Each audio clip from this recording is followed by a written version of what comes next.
अस्सलाम वालेकुम व्यूवर्स, क्या हाल चाल है। उम्मीद करते हैं खैरियत से होंगे और हमारी दुआ है कि आप हमेशा खुश रहें, हंसते रहें और मुस्कुराते। मेरा नाम है मोहम्मद सादी, आप देख रहे हैं मेरा यूट्यूब चैनल। हाजिर एक नई वीडियो के साथ। वीडियो है रिजवान सर की फेस टू फेस की। पहले मिलकर देखते हैं वीडियो, फिर उस पर करते हैं अपना रिएक्ट। हमारे रिव्यूज़ को जानने के लिए वीडियो को अंत तक लाजमी देखिए। अगर आप हमारे चैनल पर नए हैं, चैनल को लाइक कीजिए, सब्सक्राइब कीजिए और बेल आइकन प्रेस करना मत भूलिए। करते हैं वीडियो की जाने। पर अपने दंगों से इन दंगों को मुझे गाली देने वाले गली छापो मत मिलाओ, क्योंकि ना तो ये इसलिए लड़ रहे हैं कि फौज में हमें चोटी रखनी दी जाए, ना ये इसलिए लड़ रहे हैं कि भारत की बहुत पुरानी परंपरा थी कि यहाँ के योद्धा भी धोती पहना करते थे तो हमें आज धोती पहनने दी जाए, ना ये इसलिए लड़ रहे हैं कि बाहर से आए लोगों को भी फौज में भर्ती कराया जाए, और ना ये इसलिए लड़ रहे हैं कि टीवी पर किसी ने इनकी भावनाओं का या भोलेनाथ का अपमान किया है। हेलो, नमस्कार, सत श्री अकाल, अस्सलाम वालेकुम। कैसे हैं जनाब? आपका दोस्त दुश्मन सगा सौतेला doctor Syed Rizwan Ahmed face to face में आपका स्वागत करता है, खैर मकदम करता है। तो आज के वीडियो का नाम है अग्निवीर बने सरकार की अग्नि परीक्षा। और इससे पहले मैं आगे बढ़ूं और इन दंगों की बात करूं जो 2-3 दिन से देश में भड़के हुए हैं, या आर्जनी की बात करूं, देखिए, बतौर एक वक्ता, बतौर एक कमेंटेटर, मैं कहां कहां की कड़ियां जोड़ता हूं और एक आसमानी ताकत मेरी कैसी मदद करती है कि अग्निवीर का अनाउंसमेंट होने से पहले मैंने डिबेट्स में क्या कहा था और वो वीडियो भी डाला था 2 प्रकार के दंगों को लेकर। पहले वो देखिए, एक ही अपराध होता है लेकिन कानून की नजर में उसका नजरिया 2 अलग अलग होता है। आपने बोला पत्थरबाज, पेट्रोल बम मार दिया, गाड़ी फूंक दी, दुकान जला दी। आप एक संगठन हो, आप प्राइवेट जॉब में हो या आप टेम्पररी जॉब में हो, आप परमानेंट के लिए लड़ाई लड़ रहे हो, आप आंदोलन करें, उसमें हिंसा हो जाए, उसमें रॉयटिंग हो जाए, पत्थर चल जाएं, गाड़ियां जल जाएं, ये भी रॉयट की श्रेणी में ही आता है। अब सवाल उठता है कि वहां पर घर क्यों नहीं गिराए जाते, यहां पर क्यों गिराए जाते हैं? सुशांत भाई, ये लोग जो कर रहे हैं, क्या हम तसव्वुर कर सकते हैं कि अगर ये कामयाब हो जाते या हो जाएं, ये कोई परमानेंट और टेम्परेरी नौकरी की लड़ाई नहीं है, या स्टूडेंट यूनियन के ये रॉयट्स नहीं है कि स्टूडेंट्स ने कोई गाड़ियां चला दी। मान लीजिए ये कामयाब हो जाएं, इसका धरातल पर असर समझते हैं हम लोग जो इनकी पैरवी कर रहे हैं। इसकी आग सुशांत भाई मेरे और आपके घर पर आएगी। ये रॉयट नहीं है, ये भूमिका बन सकती है खुदा न खास्ता गृह युद्ध की। देखा, अब ये बात मैं अग्निवीर से जुड़े इस बवाल के बाद अगर बोलता, लोग कहते तू रफू कर रहा है, तू यू टर्न ले रहा है, तू बचाव कर रहा है। लेकिन डॉक्टर सैयद रिजवान अहमद ने अपने विवेक से अपने चाहने वालों को या मीडिया के थ्रू दर्शकों को समझाया था अग्निवीर के बवाल होने से, अनाउंसमेंट होने से पहले, कि 2 प्रकार के दंगे होते हैं। और आप लोगों ने सुना मैंने क्या कहा था। तो जो लोग इस अग्निवीर के दंगे से खुश हो रहे हैं, मेरे इनबॉक्स कमेंट बॉक्स में लिख रहे हैं, मेरी वॉल पे लिख रहे हैं, और उनके दिलों में खुशी है कि इस तरह की आर्जनी भड़क गई है, ट्रेनें जल रही हैं, बसें जल रही हैं, गाड़ियां जलाई जा रही हैं, सरकार बैकफुट पे है। उन लोगों से बस मैं इतना कहना चाहता हूं कि जो अग्निवीर का अनाउंसमेंट होने से पहले मैंने 2 प्रकार के दंगे समझाए थे, वो ही फिर से समझा देता हूं।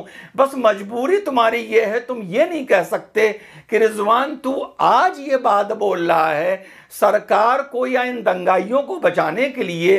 दंगाइयों को बचाने का मेरा कोई इरादा नहीं है, पर अपने दंगों से इन दंगों को मुझे गाली देने वाले गली छापो मत मिलाओ, क्योंकि ना तो ये इसलिए लड़ रहे हैं कि फौज में हमें चोटी रखनी दी जाए, ना ये इसलिए लड़ रहे हैं कि भारत की बहुत पुरानी परंपरा थी कि यहाँ के योद्धा भी धोती पहना करते थे तो हमें आज धोती पहनने दी जाए। ना ये इसलिए लड़ रहे हैं कि बाहर से आए लोगों को भी फौज में भर्ती कराया जाए, और ना ये इसलिए लड़ रहे हैं कि टीवी पर किसी ने इनकी भावनाओं का या भोलेनाथ का अपमान किया है। तो अपनी दंगों से इन दंगों को खुदा के वास्ते ना मिलाओ। ये जो भी दंगा है, इन दंगे करने वालों ने किसी धार्मिक दिन का इंतजार नहीं किया कि उस दिन हमारी भीड़ मंदिरों में ज्यादा होगी तो पत्थर चलाने में, पेट्रोल बम चलाने में आसानी होगी। और ये पापी, सही या गलत हम बाद में बात कर लेते हैं, फिलहाल ये पापी पेट के लिए लड़ रहे हैं, ये धोती या हिजाब के लिए नहीं लड़ रहे हैं, ये बाहर से आए शरणार्थी नहीं बल्कि घुसपैठियों के लिए नहीं लड़ रहे हैं। और ये ना इसलिए लड़ रहे हैं कि टीवी पे किसी ने भोलेनाथ का अपमान कर दिया था। तो दोनों लड़ाइयां अलग हैं, लेकिन किंतु परंतु ये जो बवाल मच रहा है ये भी एक खतरनाक चीज है। सरकार को उस तह तक पहुंचना चाहिए कि अगर ये दंगे कराने के लिए व्हाट्सएप ग्रुप बने हैं, पोस्टर छपे हैं, भड़काऊ नारेबाजी कहीं छात्रों को संगठित करके की गई है, तो वो करने वाले मास्टरमाइंडों के भी घर गिरने चाहिए और उन पे एनएसए लगना चाहिए।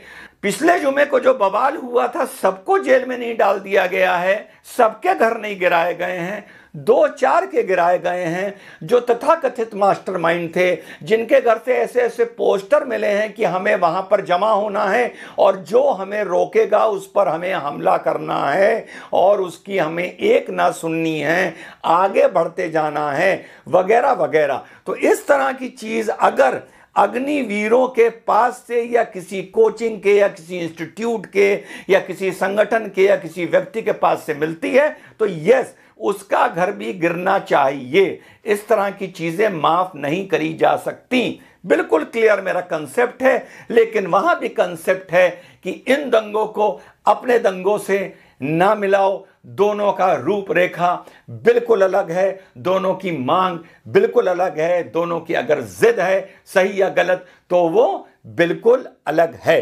अब बात करते हैं अग्निवीरों की। हमेशा की तरह सरकार हॉकी खेली है, अब तो हॉकी बिल्कुल आउट ऑफ वो हो गई, या फुटबॉल मान लेते हैं। बहुत अच्छा सरकार एक चीज को लेकर चलती है, डी में आके पता नहीं क्या गड़बड़ी हो जाती है कि मस्त गोल नहीं लग पाता। एक छोटी सी चीज के हमने 2 साल से भर्ती नहीं की है और 2 साल में कितने छात्र ओवर एज हो गए होंगे।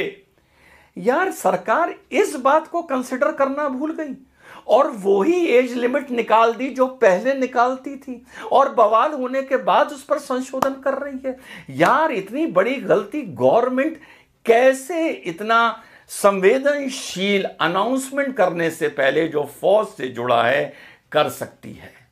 बाकी 4 साल इन छात्रों को अंदर कैसे ट्रेन किया जाएगा, कैसे मोटिवेट किया जाएगा, कैसे ये उस 4 वर्षों के लिए योद्धा बनेंगे, इस पर डॉक्टर सैयद रिजवान अहमद बतौर एक सिविलियन कमेंट नहीं कर सकता।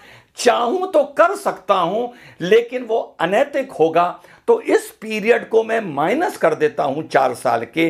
लेकिन जब ये बाहर आ जाएंगे 4 साल बाद 75% छात्र, उस समय की बात मैं कर सकता हूं कि मेरे दिमाग में गवर्नमेंट की इस शानदार नीति को लेके क्या रिजर्वेशन है।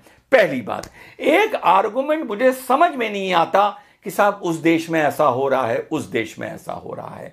हमारे भारत ने दूसरे देशों को एक अजीब सा एक कैरेक्टर बना लिया है, चाहे वो हमारे मुसलमान भाई हों, चाहे वो सेक्युलर पार्टियां हों, चाहे यार बुरा ना मानना बीजेपी हो। जब चाहते हैं बोल देते हैं दूसरे देशों में ऐसा हो रहा है, जब चाहते हैं बोल देते हैं दूसरे देशों से हमें क्या मतलब। अरे यार दूसरे देशों में तो एक घर में एक प्राइवेट आदमी के पास 4-4 ऑटोमेटिक राइफल्स हैं। AK-47 है। अब क्या तुम यहां पर भी घर घर में AK-47 रखवा दोगे कि इजराइल में ऐसा हो रहा है? इजराइल की सोसाइटी को आप हमसे कंपेयर कर रहे हैं। इजराइल की सोसाइटी जो पूरी एक प्लेटफॉर्म पर है, उससे ज्यादा रिस्पॉन्सिबल सोसाइटी पूरी दुनिया में नहीं है।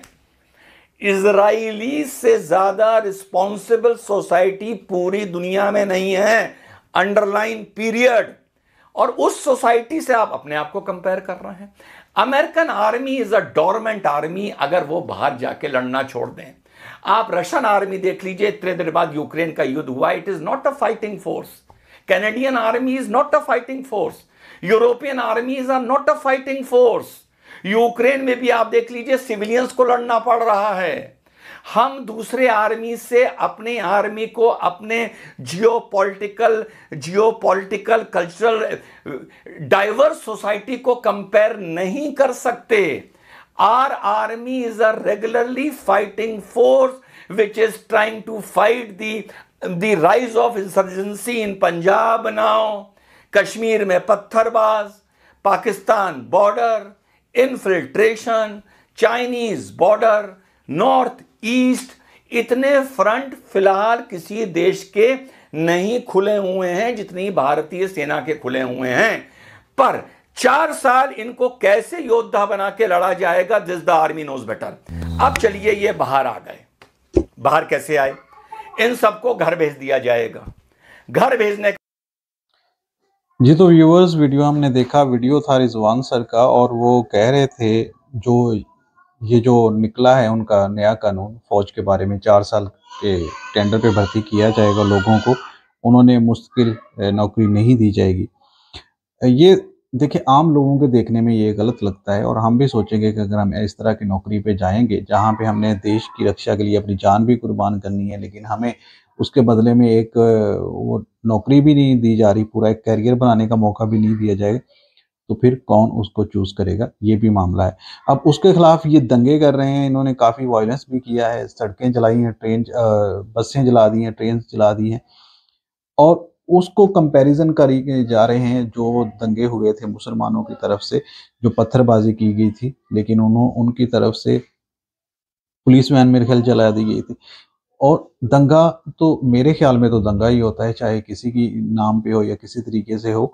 अगर ये भी दंगा कर रहे हैं, वो भी दंगा कर रहे थे, उनके घर गिराए गए हैं, तो इनके भी जो ये भी किसी ने इनको निकाला है बाहर, किसी ने तो स्पॉन्सर किया है, तो उसका भी घर तोड़ देना चाहिए।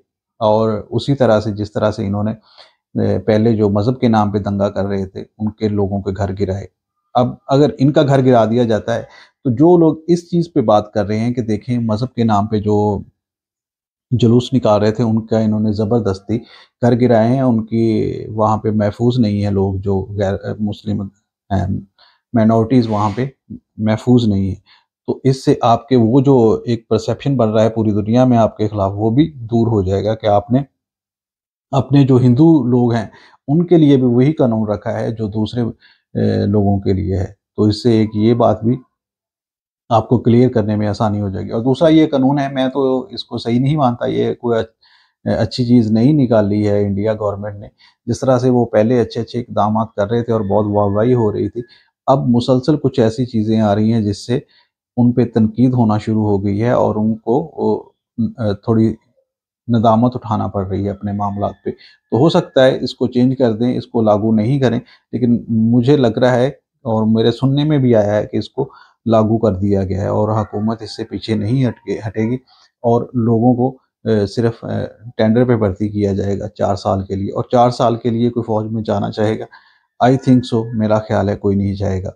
और दूसरा जो रिजवान साहब समझाने की कोशिश कर रहे हैं, मुझे लगता है रिजवान साहब कहीं न कहीं हमेशा अपने ही लोगों के खिलाफ रहते हैं, यानी कि अपने लोगों से मुराद है कि जो अपनी मुस्लिम कम्युनिटी है, उनके खिलाफ रहते हैं, उनके खिलाफ ज़्यादा बात करते हैं, दूसरों को बचाने की कोशिश करते हैं। अब इसकी वजह इनका बीजेपी से मुंसलिक होना है, इसकी वजह उनका अपना माइंडसेट है कि ये क्यों इस तरह सोचते हैं, ये अलग बहस है। तो आई होप सो आज की वीडियो हमारी आपको अच्छी लगी होगी। वीडियो अच्छी लगे लाइक कर दें, शेयर कर दें, और कमेंट सेक्शन में अपने राय का इज़हार लाज़मी करें। वीडियो को अंत तक देखने का शुक्रिया।